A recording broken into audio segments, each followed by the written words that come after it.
Hello friends, तपाईहरुलाई हाम्रो YouTube channel knowledge वर्ल्डमा स्वागत छ। आजको हाम्रो भिडियोमा हामीहरुले व्हाइटबोर्डलाई गुगल व्हाइटबोर्डलाई कसरी शेयर गर्ने, कसरी हामीहरुले हाम्रो मिटिङमा व्हाइटबोर्डलाई शेयर गर्न सक्छौं, कसरी हामीहरुले हाम्रो गुगल मिटलाई लाइभ गर्न सक्छौं, त्यसको बारेमा आज हामीहरुले यो भिडियोमा सिक्ने छौं। र ढिलो नगरी म आजको मेरो भिडियोतर्फ तपाईहरुलाई लानेछु। र त्योभन्दा अघि यदि तपाईहरुले हाम्रो च्यानललाई सब्स्क्राइब गर्नु भएको छैन भने हाम्रो च्यानललाई सब्स्क्राइब गरी साइडमा रहेको बेल आइकन दबाउन नबिर्सिनु होला।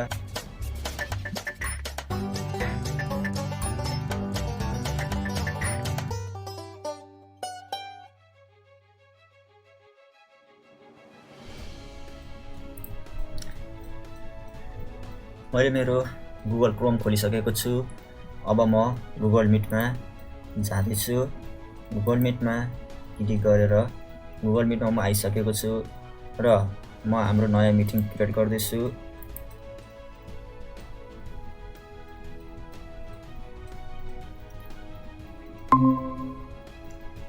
ओके, अब हाम्रो नयाँ मिटिङ क्रिएट भइसकेको छ।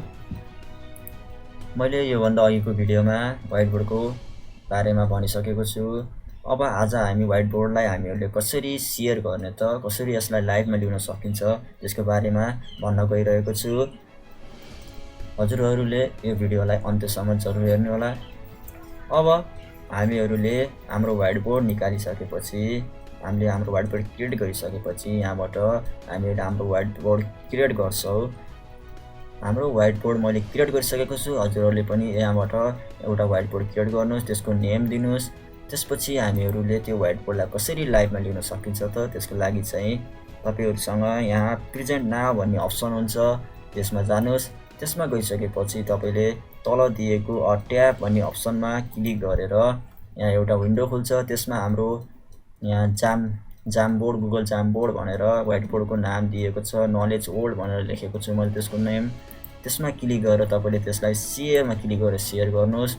तपाईको स्क्रिनमा हाम्रो यो जुन गुगल बोर्ड छ, अब हाम्रो स्क्रिनमा तपाईहरुले देख्न सक्नुहुन्छ तपाईको जुन बोर्ड छ त्यो बोर्ड शेयर भइसकेको छ।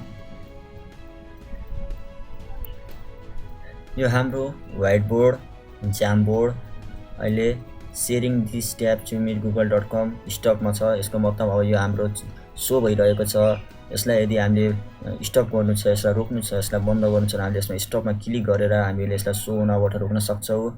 आजको भिडियोमा यति नै। हजुरहरुलाई कसरी व्हाइटबोर्ड लाइभ ल्याउनु थियो त्यो मैले सिकाइसकेको छु। म अब अर्को भिडियोमा फेरि आउने नै छु। त्यति बेलासम्मको लागि मलाई बिदा दिनुस्। हस्त, नमस्ते।